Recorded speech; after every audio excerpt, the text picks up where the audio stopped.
Juger, action de porter un jugement négatif ou positif sur une personne. C'est porter sur quelqu'un un jugement de valeur. On juge souvent les hommes d'après leurs actes, et on prend des décisions en tant qu'arbitre en général. Avons-nous raison ou tort de dissocier ou non le passé d'une personne? Qui sommes-nous pour juger quelqu'un?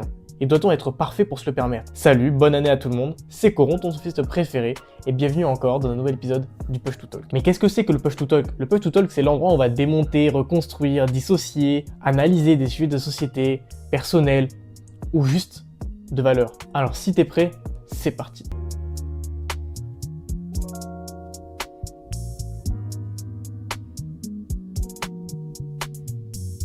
Est-ce que t'as lu Les Misérables? Parce que, en vrai, tout le monde parle de bien ou de mal, comme si tout était noir ou blanc. Alors que la seule réponse possible est que le monde est teinté de plusieurs couleurs. Il n'est pas, et ne devrait pas, être uniforme.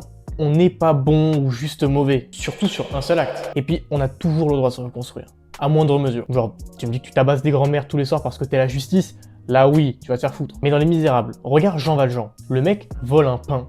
Un pain, pas un lingot, pas une Lamborghini, un pain. Et juste pour faire vivre sa famille. Et bam, 19 ans de prison.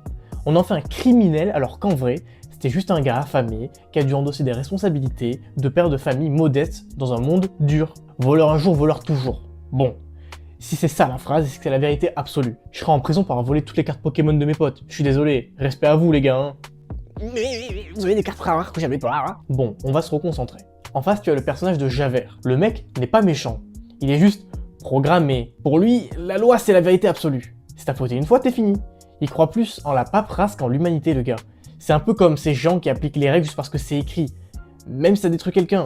On connaît tous un Javert. Et c'est là que ça devient intéressant parce que tu peux faire du mal en pensant faire le bien. Je connais des personnes qui ont déjà volé une petite sucette à la boulangerie pour faire plaisir à leur petit frère. Ou alors, je sais pas, des gens qui ont été toxiques en couple alors qu'ils ne le voulaient pas et se s'en rendaient pas compte. Pour eux, c'était le bien sur leur personne, mais que ça faisait du mal à la personne en face. Certes, c'est égoïste, mais si tu ne t'en rends pas compte, de manière consciente, tu ne fais pas le mal. Et après aussi, tu peux faire le bien en ayant un passé dégueulasse. Tu peux être, par exemple, je sais pas, un mec qui va sauver un petit de la noyade, alors que, je sais pas, t'as été un mec qui frappait je sais pas combien de femmes, qui a assassiné des gens, je ne sais pas. Et finalement, est-ce que ce serait pas ça la vraie leçon de Victor Hugo à travers ce livre? Personne n'est tout blanc, personne n'est tout noir. On est juste métis, on est gris, juste à des niveaux différents. Et la question que je vais te poser c'est, est-ce que c'est vraiment nos actes qui nous définissent? Ou la manière dont les autres décident de les voir? C'est vrai, la justice est universelle, mais par contre son échelle, elle est propre à chacun. Bref, passons à un autre sujet. La société. La société va créer des monstres, puis va les juger. Je vais m'expliquer. Moi ce qui me choque, c'est pas vraiment la misère. C'est le regard, les gens, la société, tu vois.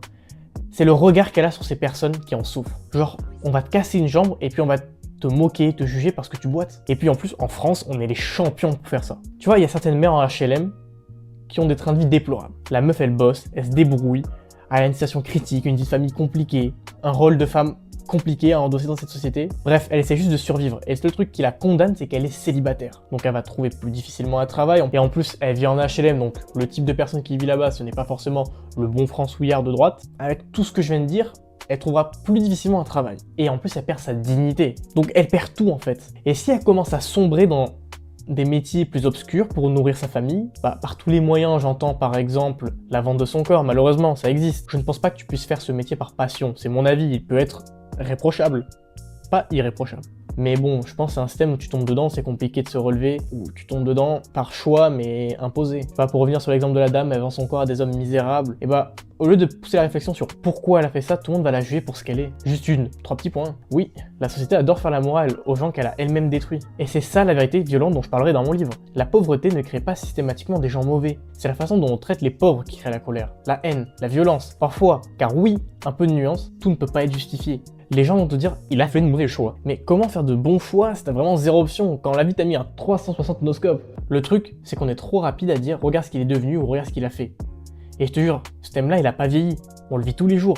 On juge les gens cassés et les égarés, mais on ferme les yeux sur ce qui se casse. Alors je pose une question qui pique un peu. C'est qui les vrais coupables? Ceux qui s'effondrent ou ceux qui les ont poussés au bord et les enferment dans une case systématiquement? Après, pour être plus objectif, ce débat que j'ai lancé n'est pas là pour tout excuser non plus. Il va pas t'aider à te dire, les protections morales, ça ne sert à rien.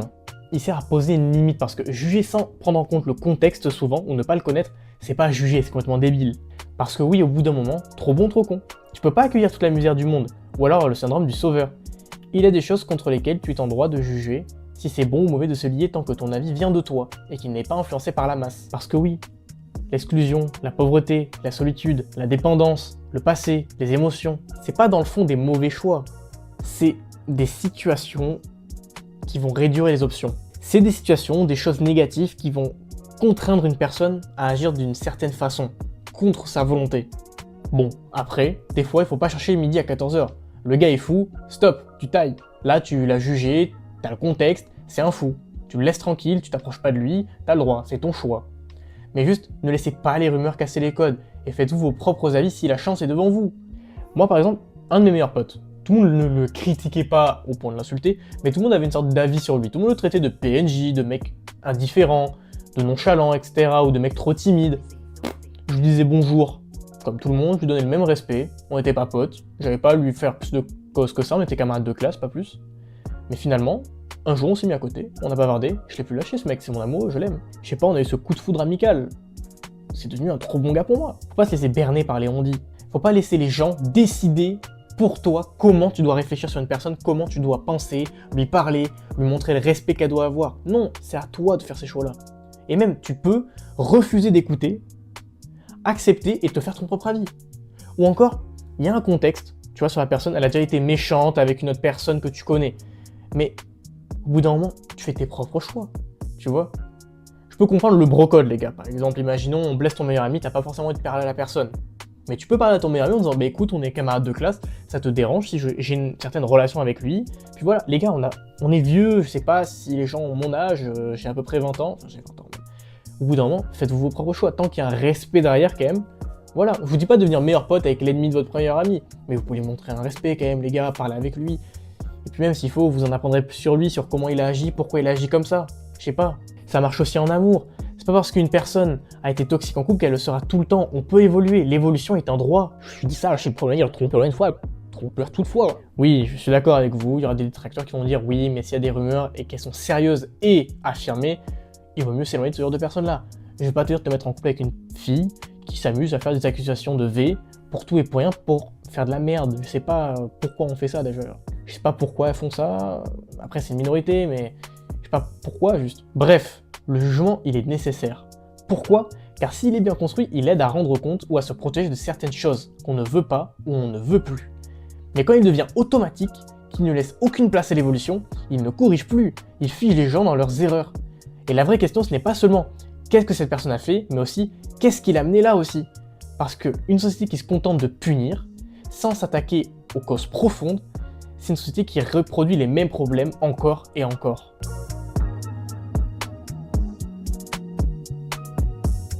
Allez, je reprends. Donc bienvenue dans un nouvel épisode du... Donc bienvenue dans un nouvel épisode du Talk Too Much avec Eloa. Donc je te laisse te présenter pour les abonnés. Je m'appelle... En fait, ça me fait trop rire parce que je m'imagine toi derrière le PC à attendre.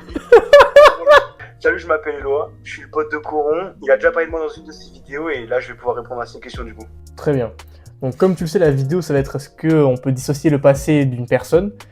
Et je vais devoir te poser des questions, donc tu vas juste répondre comme si on était un peu chill dans une conversation, c'est vraiment le but de tout ça, alors se poser sur un canapé et parler. Là malheureusement t'es pas en face de moi, même si j'aurais préféré le faire avec toi ce concept. Là on va le faire dans un appel, je tente des trucs. Donc déjà première question, est-ce que pour toi aujourd'hui tu trouves qu'on juge trop vite une personne ? Ouais, aujourd'hui je trouve qu'on est dans une société qui va pas mal juger juste au faciès. Ça donne pas tout de suite ce qu'une personne va penser en premier, donc aujourd'hui ouais je trouve qu'on juge très très vite, en plus parce qu'on peut voir sur les réseaux sociaux, ça aide pas quoi. Quand tu parles de réseaux sociaux, tu veux dire quoi exactement, genre ? Qu'on va vite voir des vidéos, que ce soit par des gens qui vont parler, danser ou autre, juste parce qu'on va voir à travers notre écran, on va donner une identité qu'on pense pas réellement de la personne, ou juste s'imaginer des choses sur elle qui ne sont pas la réalité, et du coup juger par ses actions, ce qu'elle vient de dire ou ce qu'elle vient de faire. Alors tu penses que les préjugés sont beaucoup trop présents dans notre société, c'est ça ? Ouais, exactement. Et genre dans la vie de tous les jours, est-ce que tu penses que genre, des rumeurs ça peut détruire une image que tu as sur quelqu'un par exemple, genre tu vois toi et moi au lycée on entend parler d'une personne, parce que oui on vient du même lycée, genre tu vois un mec au lycée t'entends que c'est un énorme détraqué sexuel, genre est-ce que tu penses que genre, t'aurais pu aller lui parler à ce mec là ? En vrai je pense pas, parce que même il y avait un mec qui s'appelait Schlakoso. Hey, je me laisse. Et en mode, ce que les gens vont dire, on va du coup se baser sur ces préjugés-là et se construire une idée de la personne, alors que c'est peut-être pas forcément le cas. Après, j'ai pas envie de me faire planter dans un bus. Non, là on lâche des private jokes, mais c'est hyper drôle. Il y a des rumeurs qui sont avérées. Tu vois, genre, par exemple, Schlakoso, un mec au lycée qui avait un schlass dans son sac, qui a menacé des gens, des filles, etc. Donc lui, oui, c'était avéré. Mais est-ce que Ouais. tu penses que genre, les rumeurs, ça peut pas détruire des relations? Parce que, genre, il y a des gens, ils ont rien fait, et juste parce qu'ils ont une sale gueule, ou parce qu'ils ont déjà fait un acte qui n'était pas compris, ben, ils se brisent plein d'amitiés. Par exemple, je sais que moi, au lycée, genre, j'avais une image de mec un peu cringe clown, tu vois. Du coup, il y a plein de gens qui venaient pas me parler, peut-être. Ah oui, je suis d'accord avec toi. Et les préjugés, les rumeurs, ça nuit pas mal à une identité même que va avoir une personne. Donc c'est vrai que quand on a une mauvaise image de quelqu'un, on va tout de suite éviter ou non d'aller lui parler. Et c'est malheureusement là que les mauvaises rumeurs, ou que ce soit même des bonnes, pour moi détruisent un peu cet aspect-là de la réalité. Est-ce que toi, t'as déjà jugé quelqu'un trop facilement, ou est-ce que toi, tu penses qu'on t'a déjà jugé? Alors, honnêtement, les deux. Parce qu'aujourd'hui, on est dans un monde, comme je disais tout à l'heure, par les réseaux, ou par une certaine éducation ou autre, et par notre entourage, on m'a vite jugé. Du coup, c'est vrai que j'ai tendance, et encore aujourd'hui, même tous les jours, dès que je vois quelqu'un, à juger par son apparence. Et je pense aussi avoir été quelqu'un qui a été jugé par d'autres, que ce soit correctement ou dans le mauvais sens du terme. Mais ça, malheureusement, ça passe toujours par le délit de faciès un peu. C'est pour ça qu'on dit que c'est la première impression qui compte. Malheureusement, ça passe d'abord par le physique, par les choses qu'on va mettre en avant, la façon même de s'habiller. Et ensuite, ça passe à l'intérieur de l'être humain, et là, du coup, c'est avec les autres interactions qu'on a avec les personnes. Donc, prochaine question. Est-ce que pour toi, une erreur, ça peut définir quelqu'un à vie? Alors, ça dépend de la gravité de l'erreur. Moi, je vais être dans le principe même que non, on doit tous être pardonnés. Peu importe l'action, qu'elle soit extrêmement grave ou autre, mais c'est vrai que pour certaines personnes, ce sera plus difficile, comme on prend l'exemple d'un meurtre. Certains meurtriers ne seront jamais pardonnés de la famille de la victime, comme d'autres vont vite les pardonner. Donc je suis d'accord comme quoi ça peut être difficilement pardonnable certaines actions, mais toute personne doit avoir la chance de pouvoir se rattraper et de ne pas être jugé par une erreur commise, mais de pouvoir montrer qu'il est capable de mieux. Moi, j'avais entendu une phrase dans une interview ou dans un documentaire, je ne me rappelle plus trop. Tu vas me dire ce que t'en penses. Souvent, les gens pardonnent parce qu'ils sont loin de l'action. Genre, par exemple, imaginons, t'apprends que quelqu'un a trompé sa copine, mais que tu ne le connais pas. Tu vois, tu vas un peu relativiser la chose. Et du coup, son erreur ne va pas vraiment t'affecter sur sa vision à lui. Tu vois, c'est un trompeur, mais c'est pas ton pote. À l'instar ou de moi, par exemple, si je vais tromper ma copine ou ma copine va me tromper, tu vois, ça va te toucher beaucoup plus. Moins ça te touche, moins tu vas avoir un avis sur la personne, du coup, son erreur, son action, entre guillemets, va te toucher. Ouais, je suis d'accord avec toi pour le coup. C'est que moins on connaît la personne, du coup, on a tendance à moins filtrer la chose. Mais c'est vrai que ça reste quand même, pour moi, quelque chose qui peut être marqué. C'est-à-dire que si ensuite, je vais petit à petit me rapprocher de cette personne, en tout cas, moi, personnellement, j'aurai toujours ce côté-là de moi qui va penser à ce qu'il a fait. Mais c'est vrai que si c'est déjà comme toi, un de nos meilleurs potes qui va faire cette action-là, du coup, je vais le voir comme une façon de réprimander un peu et de remettre les pendules à l'heure, comme quoi c'est mal de faire ça, c'est réprimandable, clairement. Mais ouais, je suis assez d'accord avec toi. Est-ce que tu crois pas s'il y a une sorte de contexte, on peut essayer de pardonner plus facilement? Dans la vidéo, je parle de quelque chose en disant que souvent la société va créer des monstres et les juger. C'est-à-dire que j'avais pris en exemple des mères en HLM, souvent. Donc, entre parenthèses, des personnes qui sont pas 100% franchouillards, tu vois. Bah, elles sont célibataires, elles ont des enfants à charge, et par tous les moyens possibles, elles vont essayer de trouver une situation stable, donc un travail. On va leur refuser parce que c'est des femmes célibataires, souvent. Genre, je vais pas t'apprendre comment ça marche, la recherche d'un emploi. Et on va les juger parce qu'elles vont essayer de trouver toute solution possible pour essayer de nourrir leur famille. Par exemple, il y en a, je pense que tu connais un peu la pauvreté et l'exclusion sociale, elles vont vendre leur corps. Et souvent, elles sont juste jugées de putes, entre guillemets, tu vois. Est-ce que tu penses qu'on peut essayer de les pardonner s'il y a un contexte, tu vois? On sait très bien que c'est pas forcément bien et louable de vendre son corps. Et on peut quand même juger aussi les hommes qui sont misérables d'aller consulter ce genre de femmes-là. Mais est-ce que tu penses que les actions peuvent être pardonnées s'il y a un contexte? Ou encore une fois, il y a une sorte d'échelle pour toi, une acceptation ou un écart par rapport à l'erreur, entre guillemets? Mais c'est là où ça devient intéressant, c'est que tu prends l'exemple là, par exemple, de l'espèce de prostitution en ligne que tu vas avoir, ou même en physique, où c'est comme quelqu'un de pauvre qui n'a pas de quoi se nourrir et qui va aller voler une baguette de pain à la boulangerie. Donc pour moi, une espèce de vol, ou du moins un acte comme ça a une certaine gravité à partir du moment où on est dans la capacité de faire autrement, mais on décide de ne pas le faire. C'est-à-dire que pour moi, une personne qui vraiment est dans une énorme galère, alors ne devrait pas avoir soit à voler, soit à vendre son corps. Il y a des fois, sur le moment même, pas d'autre solution. Et dans la façon de voir la chose, la personne va se dire que c'est bon pour elle. Certes, peut-être gagner de l'argent ou gagner sur l'instant T une espèce de récompense, mais sur le long terme, après, malheureusement, elle s'en voudra. Donc, à savoir si c'est pardonnable ou pas, je pense que chaque situation doit être pardonnée. Mais c'est vrai que la gravité, pour moi, dépend vraiment de la situation de la personne. Comme tu disais, des dames qui cherchent un emploi, ou des femmes qui vont vendre leur corps, ou même quelqu'un du coup qui va voler. Toi, qu'est-ce que t'en penses de la phrase, par exemple, qui vole un œuf, vole un bœuf, tu vois? Est-ce que tu pourrais pardonner, par exemple, un mec, genre, imaginons, un de tes proches, va juste tromper une personne, mais va pas tromper dans le sens où il va, par exemple, avoir un rapport avec une autre personne que l'être qu'il aime, mais juste parler à d'autres personnes, genre, c'est juste un gros charreau, tu vois? Est-ce que tu vas adoucir ou tu vas juger dans le fait? Non, moi personnellement, je juge dans le fait où je suis vraiment d'accord avec qui vole un œuf, vole un bœuf. C'est vraiment l'accident reste le même.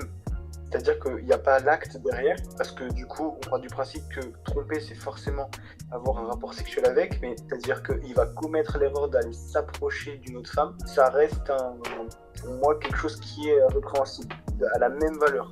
Donc moi, je vais être plus de cette partie-là qui va dire que ouais, ça revient à la même chose. Très bien, on va passer à la prochaine question. Tu crois en l'évolution d'une personne? Est-ce que tu penses que, au vu des erreurs, on peut ou pas évoluer? Je m'explique. Moi, par exemple, je suis un fervent pensant, on va dire, ou penseur plutôt même, que l'évolution permet à tout homme de se remettre en question et de se développer à l'intérieur de lui-même. Tu peux faire des erreurs, tu peux échouer, rater, pour autant apprendre de tes erreurs et te développer. Tu vois, personne réussit sans se chier ou se casser la gueule ou juste acquérir par exemple on va dire de l'expérience sociale sans faire du mal autour de lui. T'es peut-être obligé au fond de toi malheureusement de blesser des gens ou de les décevoir. Pour autant, l'évolution est là. Moi, j'y crois pas si elle est au bout de 2 mois. On peut pas évoluer sur un certain temps. Tu vois, genre, moi, j'ai déjà fait des erreurs dans ma vie, j'ai déjà déçu des gens, peut-être. C'est pas en 3 mois que j'ai commencé à me remettre en question. Pour toi, une personne, imaginons, elle peut te décevoir. Est-ce que tu arriveras à lui pardonner après un laps de temps, j'entends là, 2-3 ans, tu vois, si elle revient vers toi, mature, expliquer pourquoi elle a fait ça et qu'elle s'en veut? Moi, oui, je serais capable clairement de pardonner, de pouvoir me rapprocher de cette personne. Parce que je pars du principe que quand tu fais une erreur, en soi, tu perds pas réellement. Parce que moi, j'ai toujours la phrase que j'aime bien, c'est je ne perds jamais, soit je gagne, soit j'apprends. Donc chaque erreur, elle nous permet de nous forger, de créer un caractère, mais surtout d'apprendre à ne plus faire les mêmes erreurs. Donc à partir du moment où la personne commet une erreur mais ne va plus le refaire, il n'y a pas forcément même besoin d'un laps de temps aussi grand. Alors tout dépend bien sûr de la grandeur de l'erreur, mais c'est vrai que c'est pas quelque chose qui me dérangerait, au contraire. Mais par contre, si c'est quelqu'un qui va réitérer plusieurs fois la même erreur sans en tirer les bonnes choses et toujours faire la même merde derrière, c'est vrai que du coup j'aurai plus de mal. Mais laisser la possibilité à quelqu'un d'évoluer, d'apprendre de ses erreurs, pour moi c'est le principe même de l'humanité, même de l'amour en la personne. Et si c'était un inconnu, tu vois, par exemple, Schlakoso, entre guillemets. Est-ce que Schlakoso... La phrase, tu sais, je vais la laisser, hein. Elle est folle, la phrase. Je vais expliquer un peu. Et pour réexpliquer, Schlakoso, c'est vraiment un mec au lycée qu'on connaissait pas, qui a fait pas des dingueries. Si, dingueries en vrai, on peut pas parler. Hein? Non, ça, je vais pas le mettre. Mais genre, il a vraiment harcelé une fille, on va dire, sur une longue période, je crois toute la période collège, mais je pense pas consciemment, parce qu'il était pas bien, on va dire, mentalement. Comment on peut dire ça? Ouais, il était pas net, mais surtout qu'il s'amusait à circoncire les gens avec ses couteaux.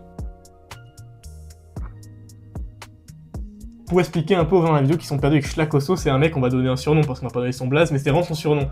C'est un mec avec un couteau qui avait menacé quelqu'un dans le groupe de potes, du coup on l'a donné ce surnom. Mais ce mec-là, il avait harcelé une fille sur, je crois, tout le collège, à la suivre partout, mais par amour, vraiment, il s'en rendait pas compte parce que il était jeune, immature, et surtout, je crois qu'il avait un peu un problème moteur, entre guillemets, il se rendait pas compte du mal qu'il faisait. Donc, ce Schlakoso-là, imaginons, il s'en rend compte, tu vois, il apprend de ses erreurs, il va s'excuser auprès de la fille, là, tu vois, ça fait 4, 5, 6 ans, même depuis le collège, le mec, il a 1 an de moins que nous, donc il doit être en études sup, normalement, tu vois, première année de fac. Ouais. Est-ce que tu arriverais à ne plus juger sur cet acte-là, vu qu'il a évolué selon toi?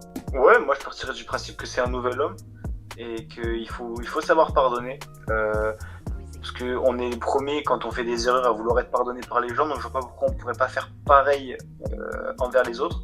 Donc ouais, si c'est quelqu'un qui mûrit et qui apprend de ses erreurs, bien sûr. Moi, personnellement, je pense que l'évolution existe, mais sur un temps donné. C'est-à-dire qu'en 2 mois, je pense pas qu'on puisse évoluer, par exemple, sur une erreur. T'as pas le temps de comprendre et d'assimiler et d'évoluer pour moi. Je sais pas si t'es d'accord avec moi. Alors je suis d'accord, mais tout dépend de l'évolution. C'est sûr que pour moi, je vais être assez d'accord avec toi où ça met du temps à s'instaurer, à mettre les choses en place. C'est bien de se dire une évolution dans la tête, mais après il faut le mettre en place.